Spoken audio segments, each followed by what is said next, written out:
Hey everyone, welcome to another episode of Foreplay Fireside. I'm here with Brandon Wazowski. We're going to be waiting a little bit of time here for people to come into the room. But today, what is the topic? We're talking about how Brandon uses Foreplay to launch thousands of statics, and not just statics, but high converting UGC and static ads. Yeah, guys. So, first off, I'm Brandon Wasowski, of course. I am the co-founder of Growthub. Many of you might know my business partner, Antonio Romero. He's got quite the following on LinkedIn here, but I'm in the background running the operations and then working with these brands as well. Antonio has great vision. We follow him as well. So, yes, as Jack said, what we're going to be going over on this training is like some processes internal. Like, what am I actually doing to one, combine foreplay? How am I using foreplay? How am I thinking of concepts? How am I creating concepts? What am I doing in that process to make better ads, to improve on ads, whether they're new concepts or iterations? And then I'm trafficking them. And what am I doing post traffic, like post launch analyzation and everything like this? All right. So I can begin sharing my screen here, Jack. Like once you give me the green light, and then we can go through Yeah, this go for it, process buddy. and how I do everything. All right. Awesome.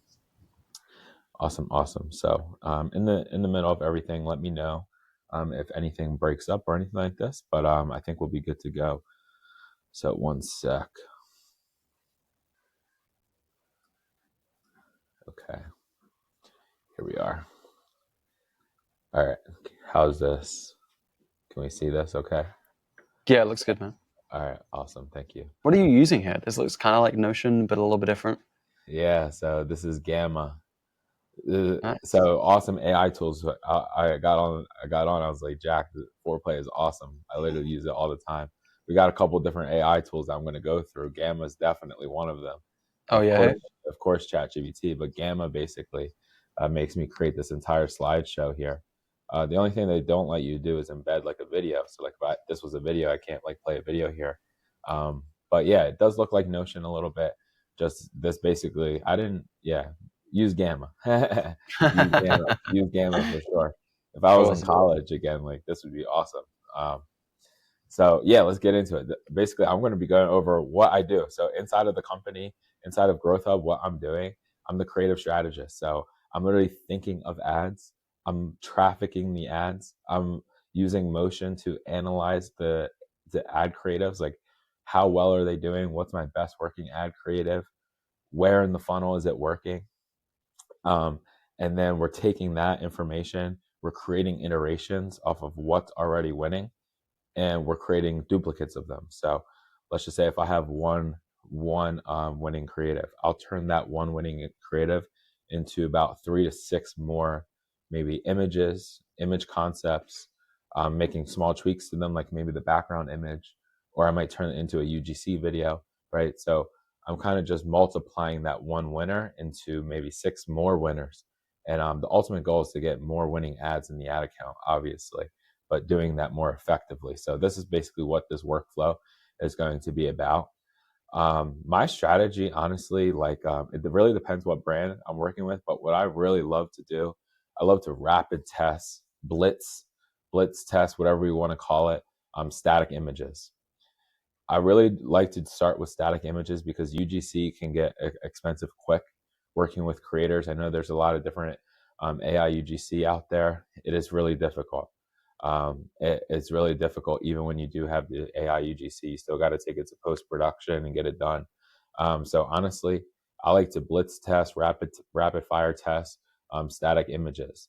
It's really fast to produce, quick turnaround times to actually get it launched, brief it, design it. It takes virtually minutes, honestly, to get a test out there. I love it. How have you found like AI generated UGC? Is it performing for you? Yeah, it is performing, but what I really like to do with the AI UGC is use it as B-roll or a quick talking head, the voiceover. The voiceovers are great, especially if you that is one thing. Like the voiceovers are great, especially if you can have some background music, so like some light background music, and then also awesome B-roll. with like the voiceover talking over it. And then, right, we have that maybe for 10 seconds. And then we can come back into the AI character, face the camera, and then take her off real quick. So therefore, they can see the face again. Don't leave it on the face too much. Then you'll be able to tell it's fake, and then get it off the B-roll again. Also, one thing I've been doing with AI UGC as well is taking it down to the corner of the 9:16 video, or 16:9, forget the ratio, but taking it down to the corner. So then it's almost like a green screen, and then having the B-roll there as well. So we still have the face, but so much of the focus is not on the face, it's on the bottom left corner or bottom right corner. Then we have the B-roll of the video there. So I that's how like that. that's how I've been using AI UGC.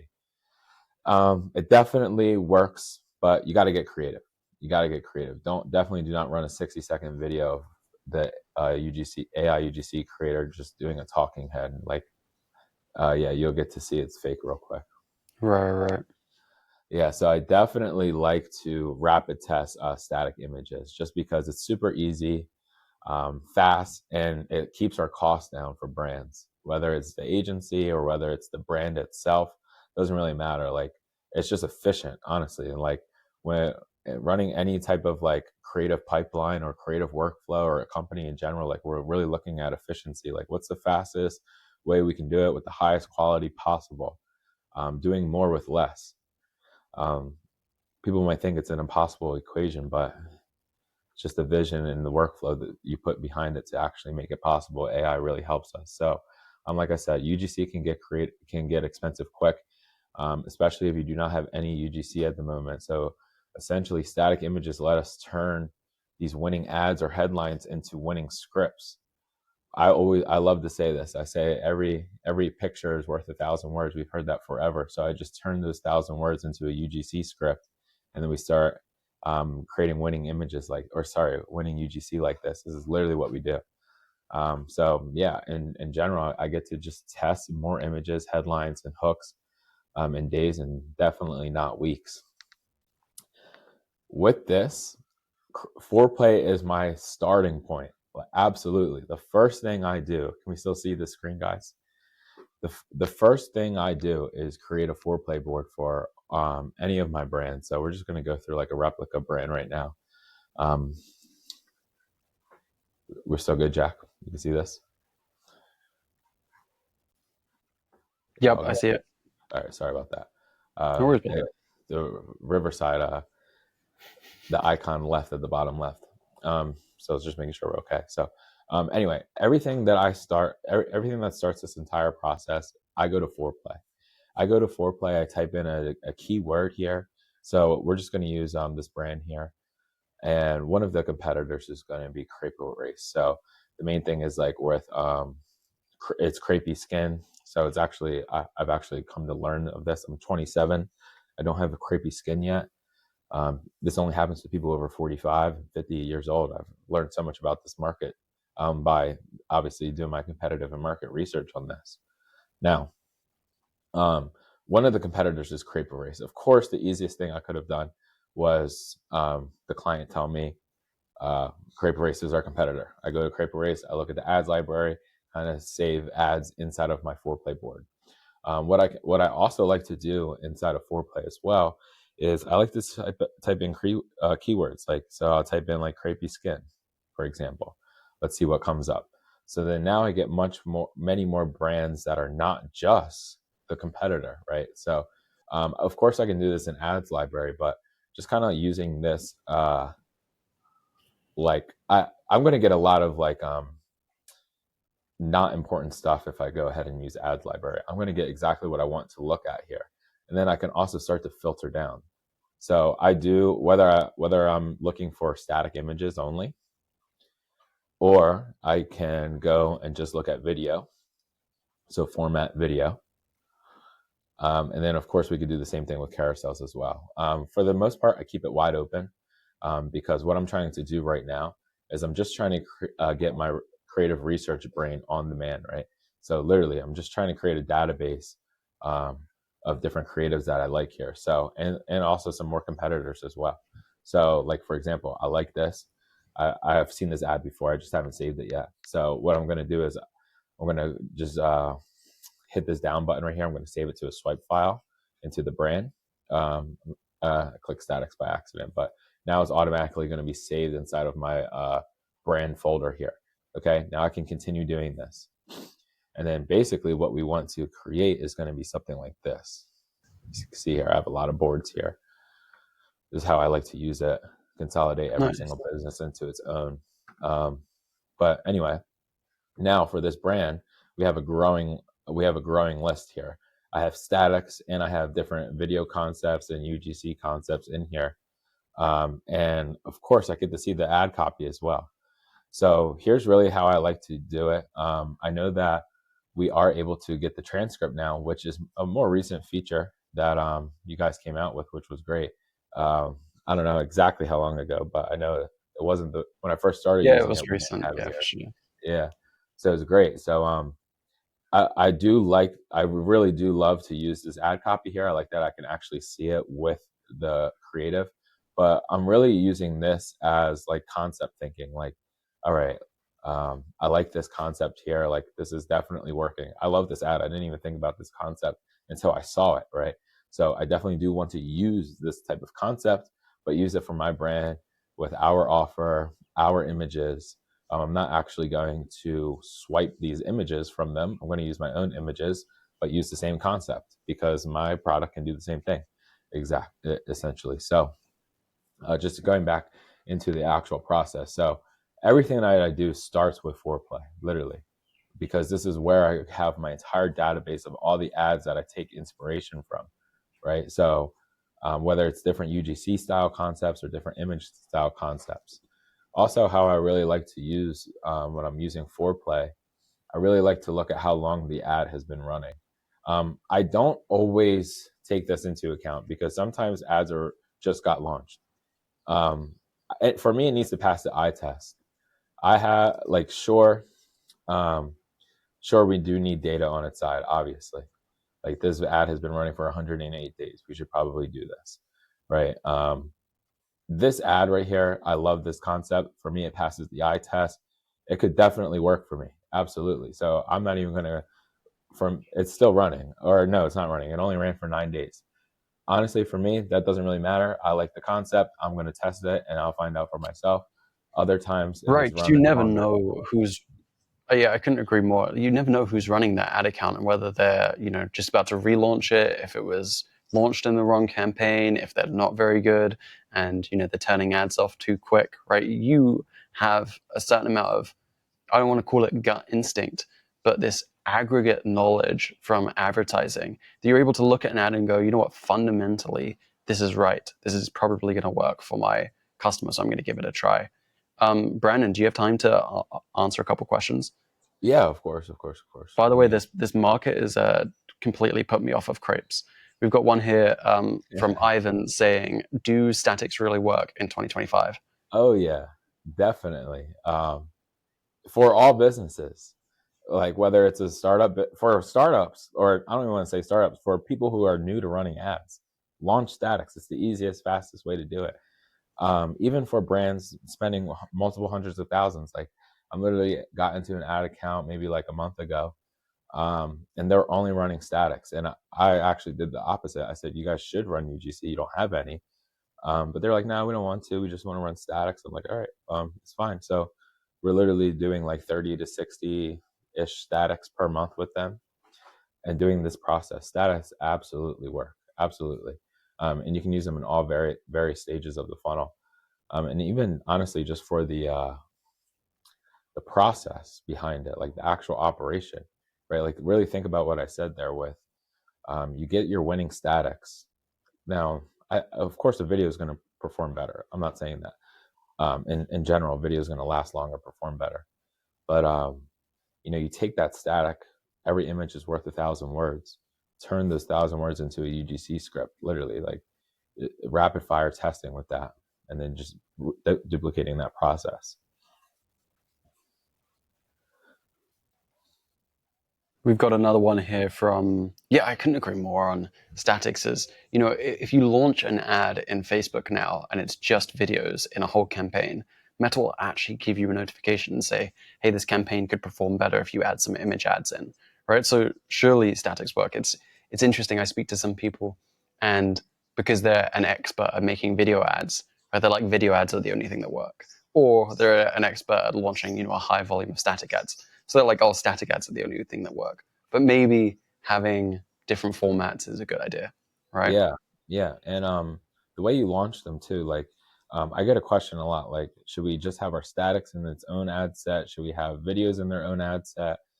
Um, Unless they're different, like sizing, definitely put them in its own, and it definitely put them in the same ad set together. Absolutely, like, and then you'll get to see where the spend goes and where Meta is going to favor it, and you get to actually see like where the performance is going. You'll see both of them performing. The video might get more spend, but who knows? You might surprise yourself. Yeah, great shout. We've got a couple more questions here. One from Matthew who says, "Do you save your own ads into Foreplay?" Oh yes, without a doubt. I have a even my B2B ads, our own ads. So ironically, in that example, we didn't see our own ads inside of Foreplay, but yeah, I like to save them as like you can create another board like ads that you've launched, or you can kind of like start to categorize it, maybe like tests that didn't work for you or tests that did work. That way, your creative team or even you yourself can just clearly self communicate yourself with yourself on saving ads inside of Foreplay, and how you're that self communication, talking to yourself on all right, these ones did not work, maybe we come back to the drawing board with them later, or maybe we should focus on our winning ones now, and this is the board I'm going to focus on. So yeah, I actually do that with my B2B ads and also some of the clients. But that example I was showing you with the brand, that one, ironically, I did not have any of our own ads in there, which I'll probably add that today. That was a good reminder for me. Yeah, it was a really cool experience for me. I used to introduce Foreplay to a lot of different marketing agencies, and eventually there's this light bulb moment where they realize, wait, I can use Foreplay for our own ads, right? And seeing some of those agencies launch their best ads off the back of inspiration, and maybe get a little bit of heat, right, if they get a little too close to the inspiration, but launch some of their best ads and really grow their agencies was a cool experience, right? Because they're using Foreplay for their clients. They're using Foreplay to do Yeah, research on, I don't know, products for crepey skin or whatever it happens to be, but then they end up launching their own agency ads based on the inspiration they're seeing, which yeah, is nice. absolutely. You cannot just like running the company, like I always say, we cannot be the barber with the bad haircut at all. We should listen to our own advice. Right. If we're using Foreplay for our clients, we should use it for ourselves. If we're using motion for our creative analysis with our clients, we should use it for ourselves. um, Everything we're doing, like testing different landing pages, headlines, it's the same exact thing. Cannot be the barber with a bad haircut whatsoever. Yeah, for sure. For sure. We're going to get you on Lens, by the way. You might like it. We've got a nice soft question before we get back to your presentation from Gabriel here. What's the difference between a static and an image ad? They're the same. They're the same.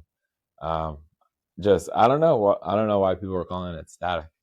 People How did call that it. happen? I don't know how that happened. What language did that come from? I guess It sounds like a video ad that doesn't move, right? yeah, It's strange. a non-moving thing, Yeah, static. yeah, yeah.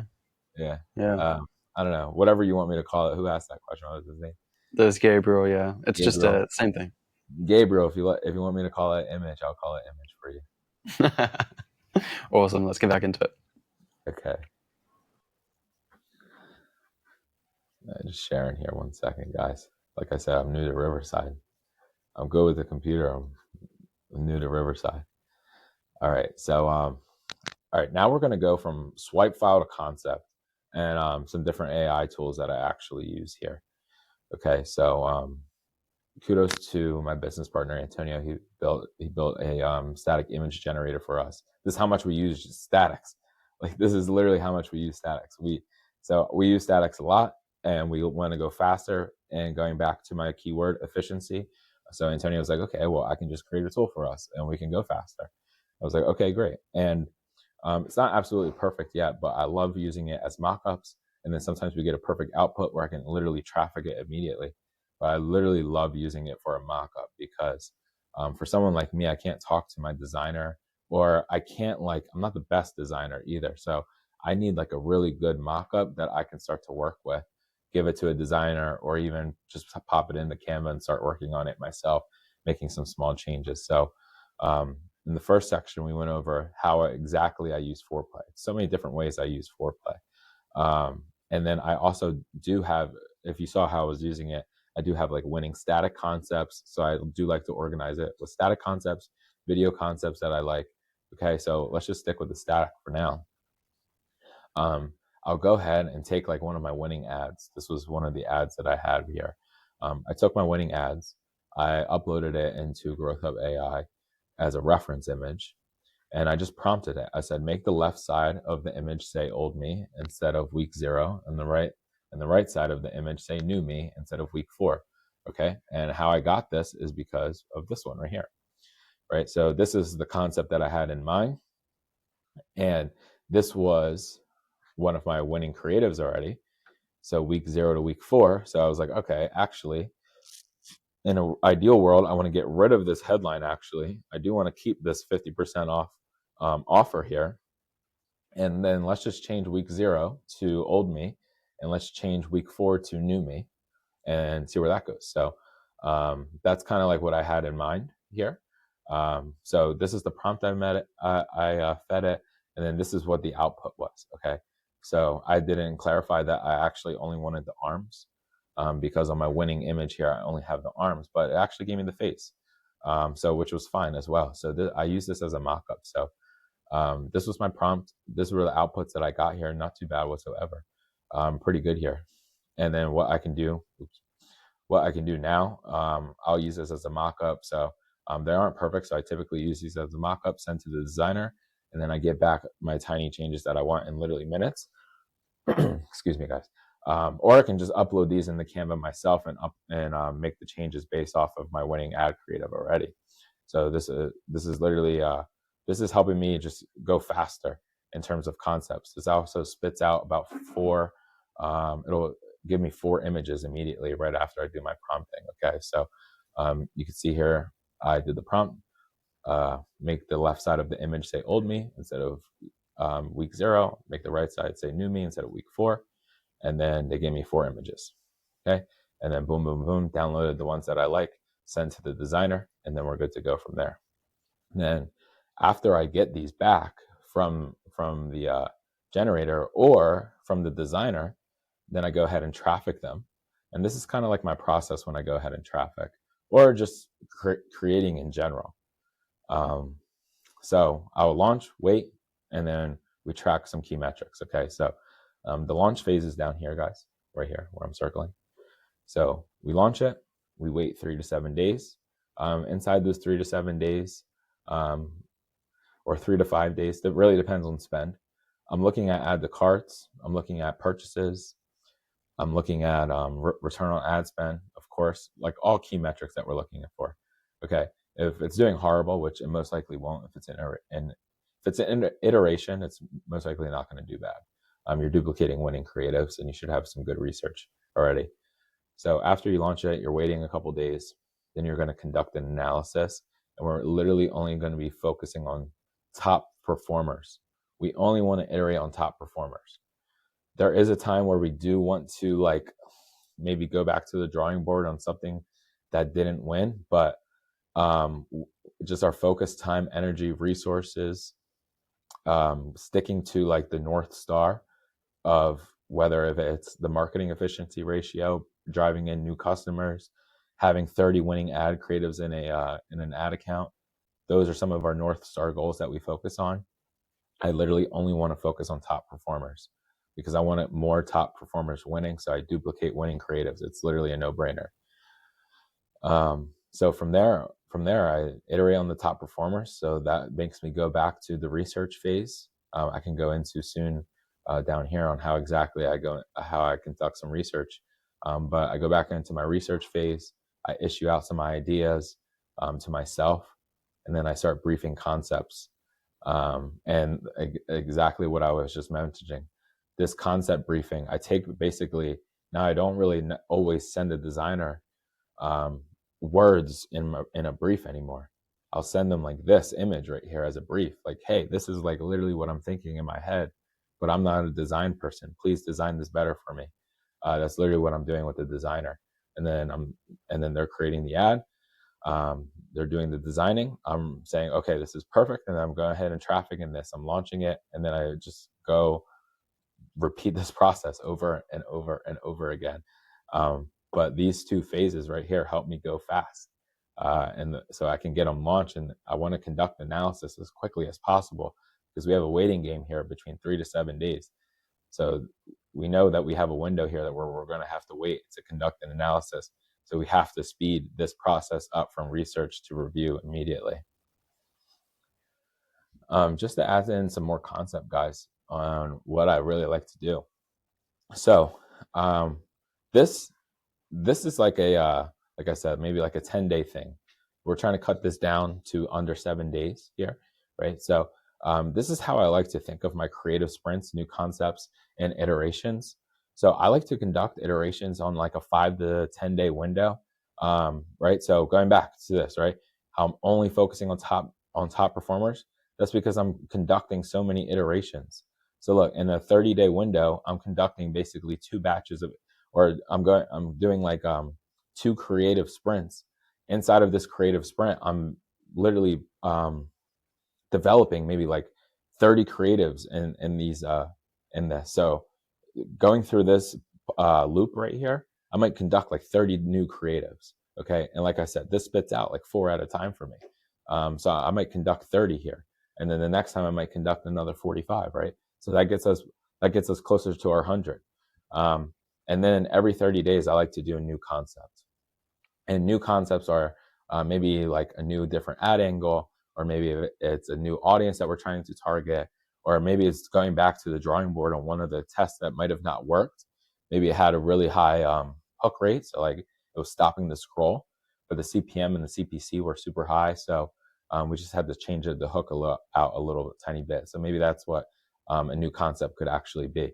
I'm sure it could be an iteration, but it's actually something that didn't even work in the first place. So we had to go back and develop something new on it in general. So that's why I consider that a new concept. This is my loop right here, guys. This is how we do this. This is a great way to think about it. For me personally, I'm really, really, really, really visual. So I like to show this process out, and I think this is really helpful. Is there any questions here on this at all? I know that this is like process. This might not be the beautiful stuff, but this is the nitty gritty on how we actually do it efficiently inside of a company. So we can not just do it once, but do it multiple times over and over and over again every month after month. No questions here, Jack. We can keep on going. We've got a few questions, actually. We've got one from Gabriel saying, how can we get access to this tool? Tina basically asked the same thing. What is this called? I think they were talking about the ad generator, the static ad generator. And then Ivan has said, not sure what this is referring to, when does the loop end? Ivan seems a little bit stressed. So how do they get access to the tool? Let's answer that one first. Yeah, we can give you guys access after the call. We could do this through Jack. I'm the owner of Growthub. Antonio, my business partner, actually built this tool out. So we can we can discuss giving you guys access right after this call through Jack and Foreplay. Foreplay have been great partners with us. And Ivan, the loop does not end. I guess in general, this loop, high velocity creative pipeline. That's what I call this loop. I guess in general, the loop would end. This is a great question. Well, it only starts. Maybe the loop will end like right here when you actually pick out your like ones that you're identifying. So the top performers that you identified, like, okay, like we've identified our top performers. Now we have to restart. Okay. So 2 answers, I guess. In general, the loop does not end. But if it were to end, it would end right after you identify your top performers, but then you have to start it again. So, okay, this brings up a great question as well, Ivan. Like, all right, we just identified our top performers. How do I conduct research? How do I conduct research? And this is like something that's so important here. So I use AI to help me conduct research. Of course, I don't use AI as well. I go back into Foreplay. Foreplay definitely helps me conduct some more research. But actually because what I don't want to do, I don't want to actually copy their ad. Copying rarely works. When I first started my career, I started out drop shipping. So I would actually own like a lot of my different Shopify stores myself. And early on, like when I was like 17 years old, started, we would copy ads, and that might work for a little while, but you're actually not building your own brand, and you want to build something that actually works. So the copying phase will only take you so far. You actually want to start to create new concepts yourself. So I don't recommend copying at all. Maybe if I was 17 and didn't know anything, I'd tell you that it works. It would work for a couple of weeks, but definitely do not do that. So um, going back into this, so what I really want to hone in on right here is restarting the loop, because the loop does not end, but we restart it. So it starts back off with the research. Here's some different prompts that I put into ChatGPT that gives me some different research ideology. Okay, so I will I first start off with this question: can you tell me everything about this product? So in this case right here, it's our product. We're going to be sticking with this one, right? So can you tell me everything about crepeless skin firming serum, for example? And then there's another part, or the category. So like the niche that you're in. So can you tell me everything about crepey skin firming serum, or crepey skin? And then it literally gave me a whole entire research prompt of like everything about it. Okay, like literally a legit massive prompt. Let's see if I actually have it here. Oh, here it is. Look, guys. So you can actually see. This is just the. Okay, so look, like, can you tell me everything about this product or category? Okay, and then this is a different product, but it gives me basically a whole prompt back. Key benefits. Then my next question: what do people want in this category? Let's just zoom in maybe half. What do people want in this category? And then it tells me top desires, visual results, lightweight hydration without grease, multi-use and simplicity. Right, top 5 concerns and perceptions about this product and category. Will it clog my pores or break me out? It sounds like just another trendy natural oil, right? So it gives me a lot of things. Give me 10 interesting facts. These are all part of my research phase here, Ivan, and the whole crowd, but Ivan asked a great question. Okay, so give me 10 interesting facts. Generate me 5 ideas. One of my favorite prompts is going to be this one right here. Write down 5 nostalgic TV shows, commercials, cartoons, soap operas, talk shows, or events that happened in the 1990s, or wherever your target audience is associated with. So for crepey skin, it might be in the 70s, that relate back to this category. And I can make a meta ad out of it. That's one of my favorite prompts. So I think I actually have one right here of this. Write down 5 nostalgic TV shows, right, that happened in the 1990s that relate back to this category. What I'm trying to do in 2025, so we're about halfway through the year. June 1st is coming up. Wow. We have, what I've really been trying to do is make funny ads, the comedy comeback, and then the nostalgia effect. Okay, just having people, that relatability. People love to laugh. Everyone loves to laugh. Absolutely, I sure do. And people like to relate to things back in the day. So I'm using AI to help me do that. So here are 5 nostalgic 90s references. And then they give me a couple different TV shows. So from 1991 to 1994. And they, Clarissa Explains It All. I don't know what this is, but then I go back and do research on this. Herbal Essentials commercials, late 90s iconic shower ads, the Oprah Winfrey Show, peak in the 90s. So this is interesting. So I can basically use these prompts to then turn them into different concepts that I can use or add to my current creatives that I'm already doing, right? You just have to get a little bit creative on this. Also, Jack, I could share this presentation with everyone as well, so that you guys have access to these prompts, because I use them, absolutely use them. Yeah. So right before we get to this, research phase, guys, what we actually do, and then we have to conduct an analysis of what worked, and then of course we iterate using the AI prompts I just shared, really because this lets me scale testing volume while keeping performance high. Like I said, we want winners, as many winners as possible in the ad accounts. That's why we iterate on winners. And we use these prompts right here to help us even think of a winning headline or a good headline idea. There's different prompts in here, right? Write down 10 objection handling headlines for a product. Create 5 emotional reviews for the persona that uses this product, and add in the benefits, problems, features, discredit this. Share 5 metaphorical visuals or symbolize the pain point. So we assess the performance. So I'm really looking at add to carts purchases, return on ad spend, whatever. Then I plug these into the AI to iterate to get some mock-ups. Same headline.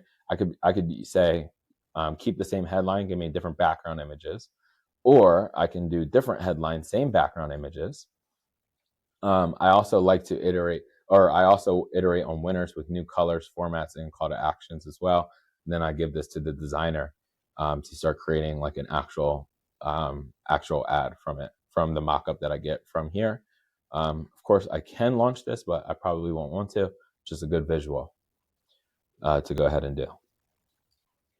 And then the magic part happens where we actually start to turn. So this right here is basically how we can create more static images quickly, everything that I just went over. Now we want to turn these static images into videos. This is definitely what we want to do. You definitely want videos. You absolutely want videos in your ad account. You want both. So what I do, obviously, we identify the winning elements. So the best winning element you can probably get is what headline is working the best and what's it showing. So for us, in this ad here, we have the headline is I avoided sleeveless tops for years because of my arms. This cream helped me feel good in my skin again. Okay, and then we actually show the bottom of the arm towards the wrist and the hand. The immediate thing that I think of is the upper arm for females, and they have like saggy skin on their triceps area, right? This is probably the main area that they're concerned about that our image does not show, but we can actually do this inside of a video, right? So I know that I'm talking about the arms, and this is actually going to be like my hook now of my video. So I'm going to turn this headline into a hook, and the visual in the hook is going to be on the arms, focusing on the arms, obviously, but like actually like maybe pulling the skin or whatever, having a real person actually do this. And that's how we're going to turn this image into 1,000 words into this script here. Okay, so what I really like to do, honestly, as well, I didn't even mention this in the beginning part of how I like to use Foreplay as well. But I use Foreplay spider mode a lot to consistently. I don't know if you guys call it spider mode. I call it spider mode. Foreplay I like spider that. mode. It's that. That's I know it. it's just called spider, but I go I spider like mode it. on this. Spider mode. I like that. Yeah, it's Yeah. good. To consistently look at what my competitor is doing. I'm constantly sending their hooks and headlines, I'm constantly meant to be seeing. Seeing their hooks as headlines for me. I get inspiration from this. I plug I plug my GPT prompts into them. I just think of more creative concepts.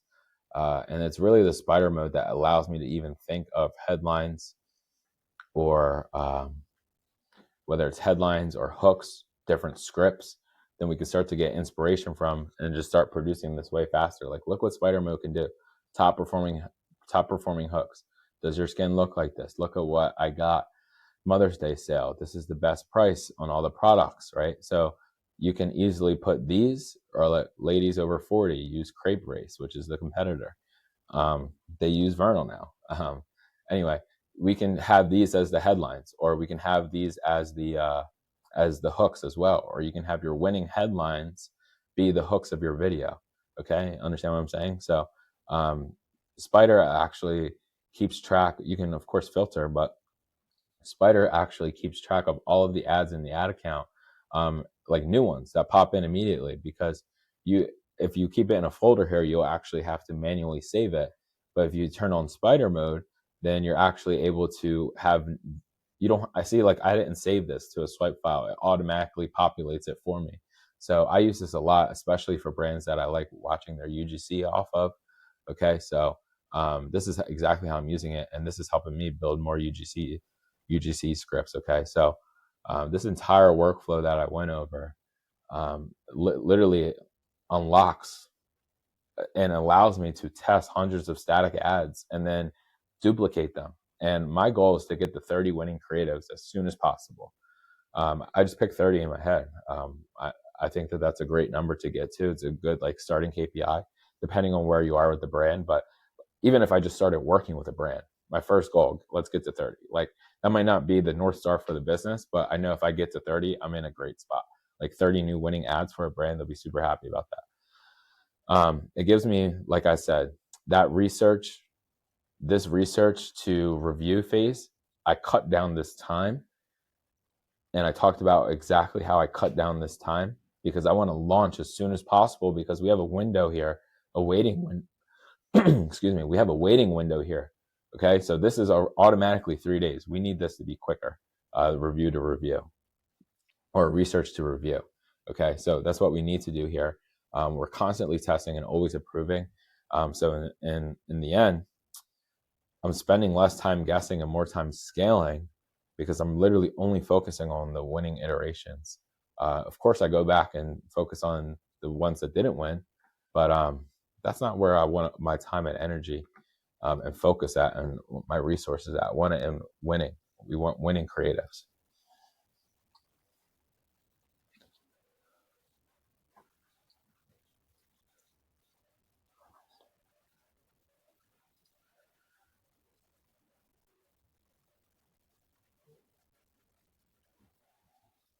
Brandon, can you still hear me?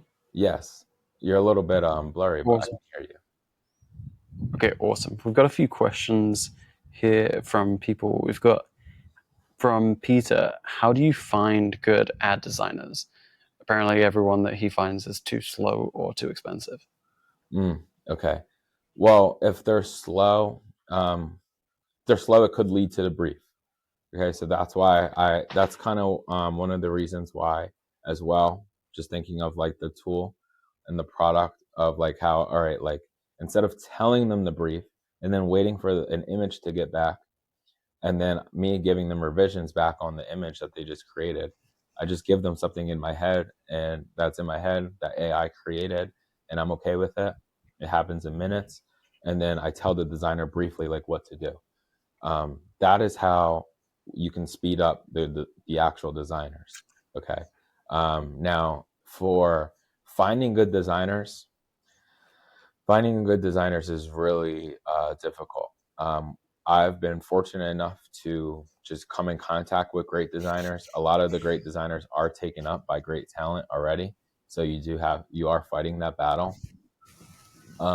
Yes, I have great designers, but where I found a lot of great designers are on LinkedIn as well. I do and have used Upwork. Just give them a test project because you got to filter out through a lot of people. Just give them a test project and see how you like to work with them. Fortunate for you, you own a business, so you get to pick and choose the people who you work with, and you get to like everybody who works with you because you're the owner of the company.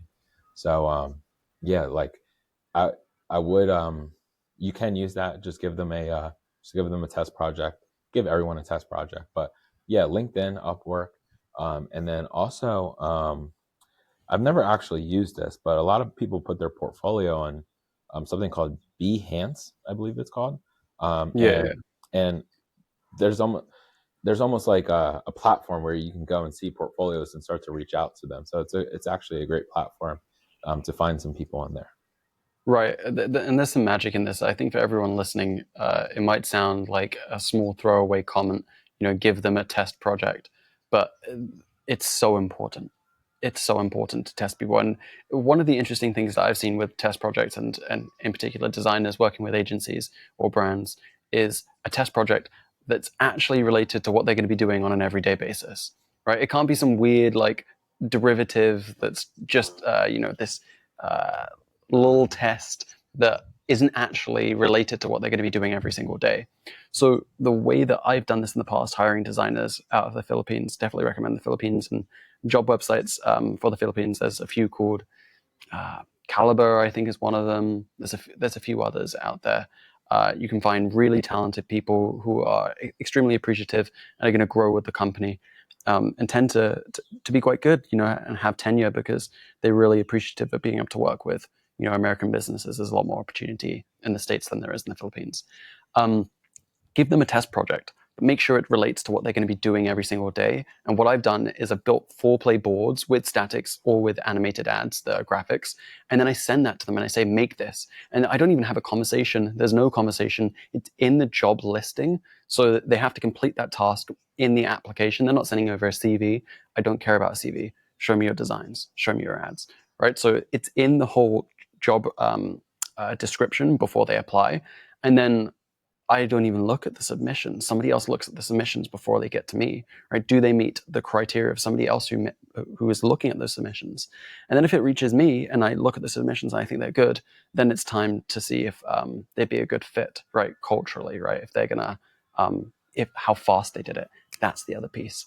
Get them to record a Loom video on how long it took them to do the test project. Because if it takes them, I don't know, 3 hours, then they're not a good fit. But if they can get 10 different designs done in, let's say, half an hour, then this is somebody who's not just doing good designs, but they're doing them fairly quickly too.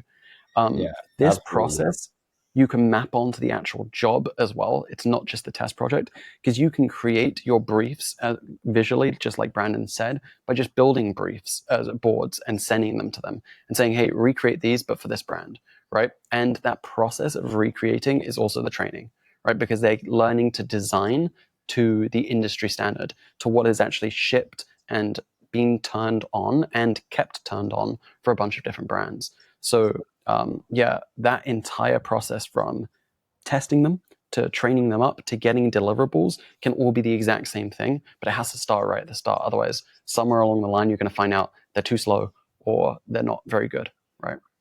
Yeah, absolutely. And just to quickly add on to that, how I like to do the test project is very similar to what Jack said. I literally give them exactly what we give our current team members, like literally exactly. And I just plug them into the process. And then now I have like almost like a baseline of what I'm used to with my current team members. Um, and then I see like how quickly or relatively quickly or longer the um the the guy I'm giving the test project to, where they're at in it. And the most important part is making sure that they can fit the process as well, because you'll see like a lot of people don't have their own process. And so, like, we went through a process today, essentially a standard operating procedure, have them fit into the process. I do include foreplay boards. Like I say, like, here's all the content, here's the winning ad creatives, here's also the foreplay board of other winning statics that we like, that are competitors to this brand.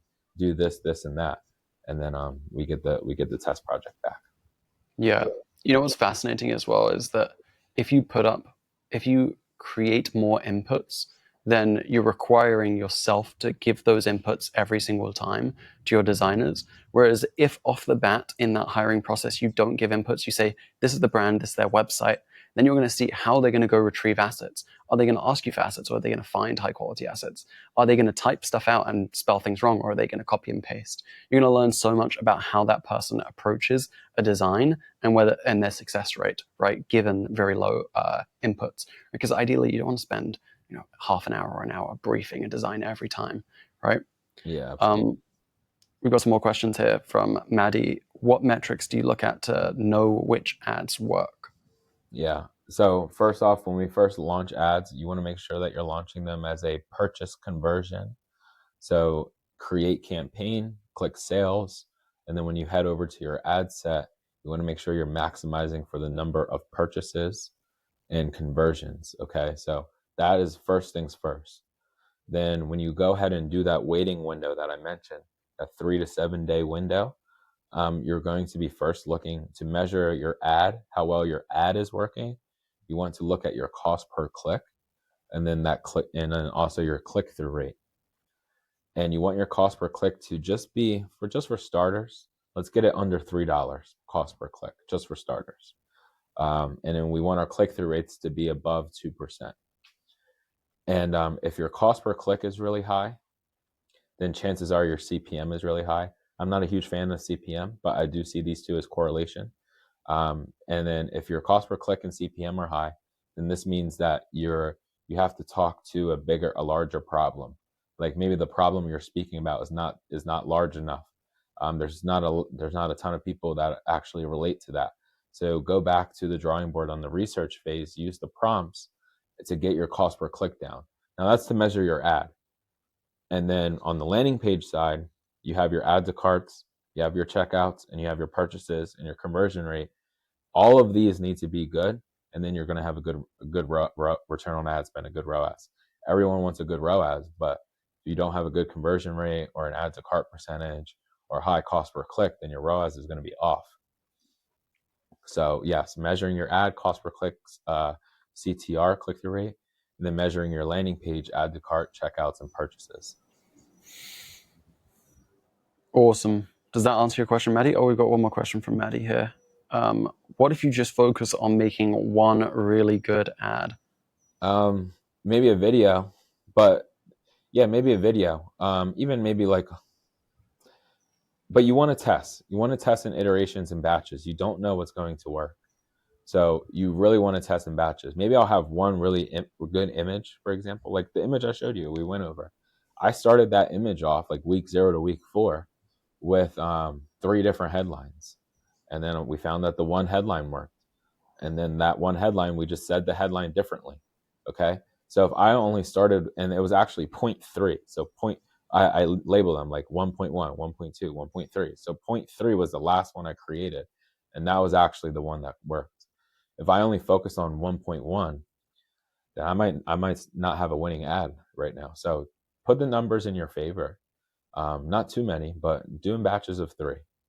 A video, even with a video, because a lot of time and energy can go into a video script. You can focus on making one really good video, but make the first 3 seconds, make 3 different first 3 seconds, the hook, make 3 different first 3 seconds, and then you'll be in good shape.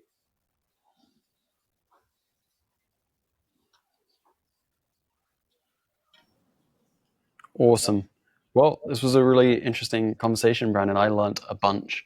I think this is super valuable for teams that are bootstrapping, that are smaller, that don't have endless resources to work with. You're an army of designers and creative strategists, and really have to use the tools that are at their disposal right in front of them to make the best performing ads to have a chance in the market. One thought on Maddie's last question there: what if you focus on making one really good ad? That ad better work, right? Because all your chips are on black. Right? This approach that we've been talking about today is not about putting all your chips on black. It's about building a system so that you can create more opportunities to find an ad that wins for you. Not just one ad, hopefully, but more ads over and over again on repeat, right? Yeah. So your tool, Growthub, how do people get using it? Can we drop a link in the chat? Yeah, absolutely. So you can head over. I'm going to drop the link to our website right now. So one sec. Do we have the chat here? Oh, here it is. So yes, this is our website here. This will take you to the homepage. We are a Shopify-based business, so we are proudly on Shopify. Our website's on Shopify. Nice. It's the easiest platform to use. But anyway, in our navigation bar, you'll have AI tools. And you can go ahead, schedule a call with us, and we can book a demo there. And you also get access. We also do have a school community. When you join our school community, you do get access to our AI tools as well. So if anyone is not on school, you should definitely get on school because it's a great learning platform. So you guys can hop into there. We do have a free and a paid school community. I just linked the free one, and then now I'll link the paid one as well. The difference is just the paid one, you get access to the tool, and then you also we hop on trainings every single week. I actually have another training today at 4 p.m.